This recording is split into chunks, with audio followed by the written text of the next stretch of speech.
안녕하세요. 건강한 교회 건강한 목사입니다. 우린 지금까지 성경적인 인간관계 기초, 기본에 대해 배웠어요. 간단하게 요약하면 하나님은 사람을 하나님의 형상으로 창조했습니다. 우린 하나님을 닮았어요. 그래서 하나님을 제대로 알면 나에 대해 이해하게 되고 이 관계의 원리도 깨달을 수 있습니다. 근데 관계의 원리를 알았다고 실제로 관계를 잘 맺는 건 아니에요. 모든 사람에겐 죄가 있습니다.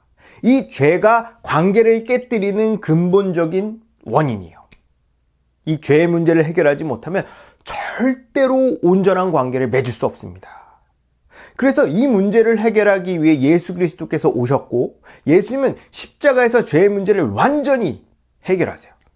이게 복음입니다. 만약 우리가 이 복음을 믿는다면 이 관계의 근본적인 문제가 해결되어 하나님과 그리고 사람과 온전한 관계를 맺을 수 있다고 지난 시간에 강의했어요. 이번 시간에는 역사 속에서 하나님이 우리와 어떤 관계를 맺으시고 어떻게 이 관계를 유지하시는지 살펴볼 겁니다. 구약의 성부 하나님, 신약의 성자 예수님, 지금의 성령 하나님, 이렇게 3번에 걸쳐서 설명할 건데요.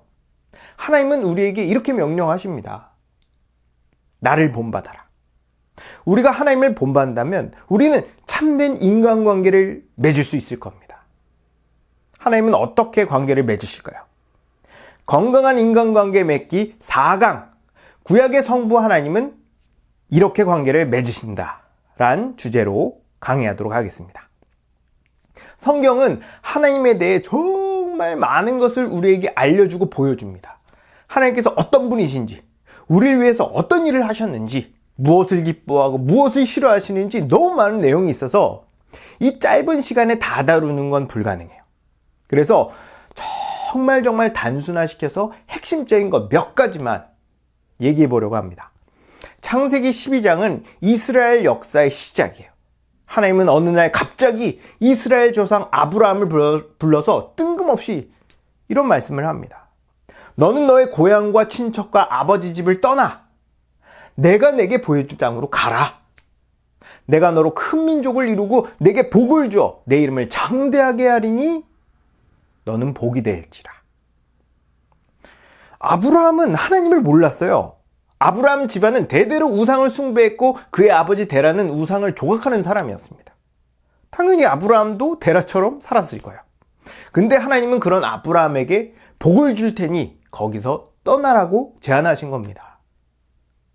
만약 하나님께서 아브라함에게 나타나지 않았다면 어땠을까요? 아마 성경도 없고 이스라엘도 없고 복음도 없고 기독교도 없었을 거예요. 여기서 하나님이 사람과 관계를 맺는 중요한 원리가 하나 나옵니다. 하나님은 먼저 다가가신다. 하나님은 먼저 다가가시는 분이세요. 어떤 사람은 하나님께서 아브라함에게 먼저 다가가는 게 뭐 대단한 거야? 라고 말할 수 있습니다. 글쎄요. 성경은 거룩한 하나님과 죄인인 인간의 관계를 원수라고 말해요. 하나님은 죄를 쳐다도 못 보실 정도로 죄를 미워하십니다. 하나님의 입장에서 보면 이 죄인과 엮이는 것 자체가 불쾌하고 불편한 거야. 생각해 보십시오. 내가 마주치기도 싫고 말도 섞기 싫은 사람에게 먼저 다가가서 잘 지내자고 말하는 게 쉬운 일인가요? 어쩔 수 없이 관계를 유지해야 하는 상황이라도 그게 쉽지가 않죠. 근데 이거는 나에게 떨어지는 것도 없고 내가 더 손해를 봐야 하는 상황인 거예요. 그럼에도 불구하고 하나님은 우리에게 먼저 다가오십니다.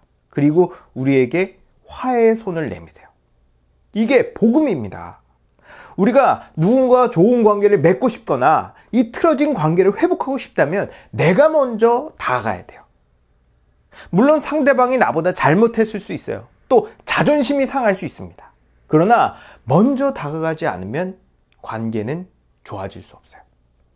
인간관계가 회복되고 발전하고 싶다면 우리도 하나님처럼 먼저 다가가야 합니다. 하나님께서 먼저 아브라함에게 다가가 그를 부르시자 아브라함은 하나님의 말씀을 듣고 하나님 나라를 상징하는 가나안 땅으로 들어가요. 가나안에 들어가자 하나님은 아브라함과 언약을 맺습니다. 언약은 다른 말로 하면 약속 같은 거예요. 성경에서 언약은 성경 전체를 하나로 관통하는 중요한 역할을 합니다. 성경에서 언약을 맺는 이유 중에 하나는 이 관계를 분명히 하려는 거예요. 출애굽기 19장에 보면 하나님께서 이스라엘 민족에게 이렇게 말씀합니다. 너희가 내 말을 잘 듣고 내 언약을 지키면 너희는 모든 민족 중에서 내 소유가 되고 너희가 제사장 나라가 되며 거룩한 백성이 되리라. 하나님은 이스라엘과 언약을 맺기 전에 어떤 관계를 맺을 것인지 분명히 합니다. 이것이 인간관계의 아주 중요한 원리예요.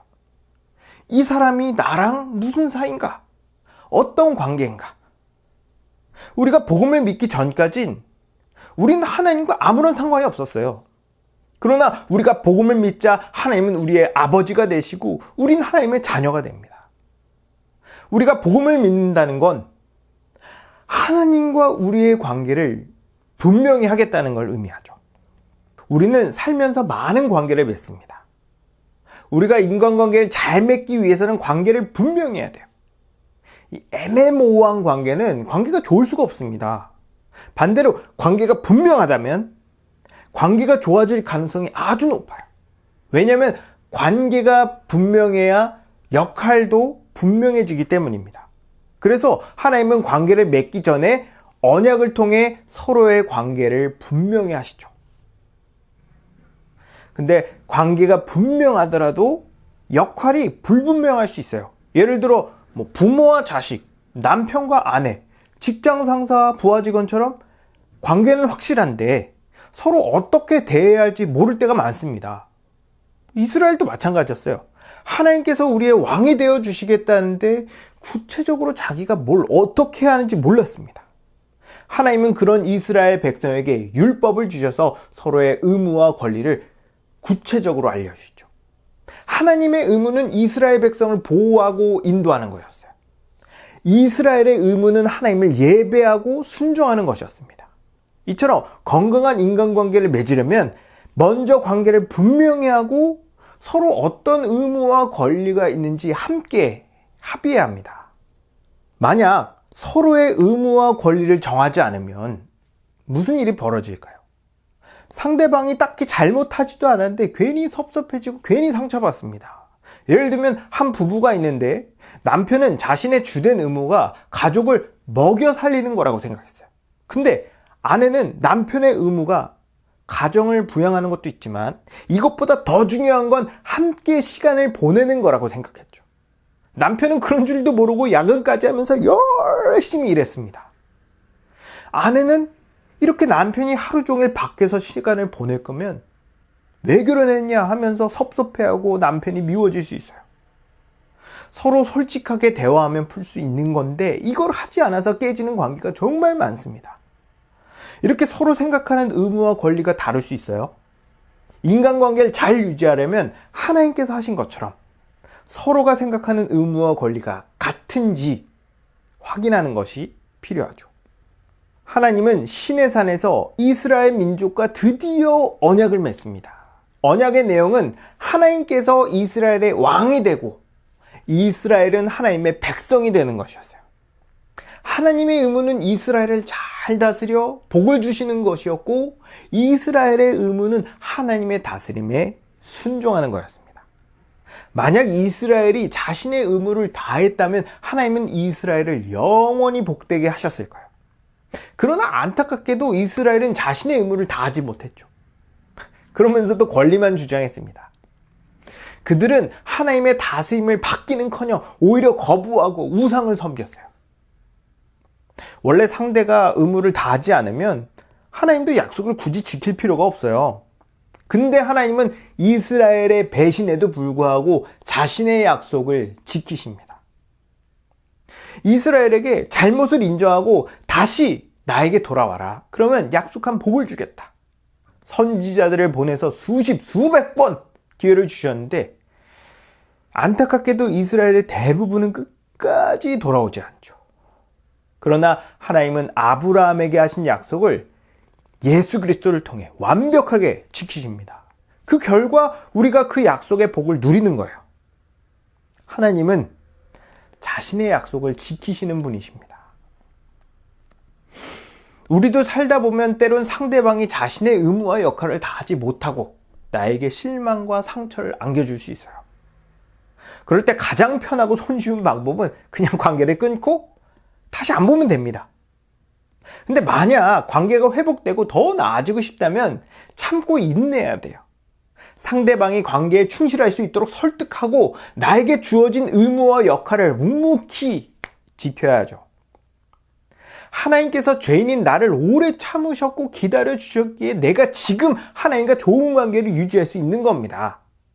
하나님께서 나에게 오래 참으셨다면 나도 마땅히 하나님처럼 다른 사람에 대해 오래 참고 내 의무와 역할에 충실해야 되죠. 여러분, 하나님은 구약의 역사를 통해서 관계의 원리를 가르쳐 주셨습니다. 하나님은 죄인인 우리에게 먼저 다가오셨어요. 그리고 하나님께서 우리의 아버지가 되겠다고 제안하십니다. 우리가 받아들이면 우린 하나님의 아들이 되는 거예요. 그리고 우리가 아들로서 아버지의 말씀에 순종한다면 하나님은 아브라함에게 약속한 복을 주실 겁니다. 비록 우리가 실수하고 넘어져도 하나님은 우리가 성숙해질 때까지 오래 참고 기다려 주실 거예요. 그리고 결국 우리는 하나님과 온전한 관계를 누리게 될 겁니다. 먼저 다가가십시오. 관계를 분명히 하고 서로의 의무와 권리를 확인하십시오. 오래 참고 나에게 주어진 의무와 역할에 충실하십시오. 그러면 더 좋은 관계를 맺을 수 있을 겁니다. 여러분 모두가 구약에서 보여주신 하나님의 모습을 본받아 하나님처럼 거룩하게 인간관계 맺기를 주님의 이름으로 축복합니다. 사랑은 오래 참고 온유하며 사랑지 않고 자기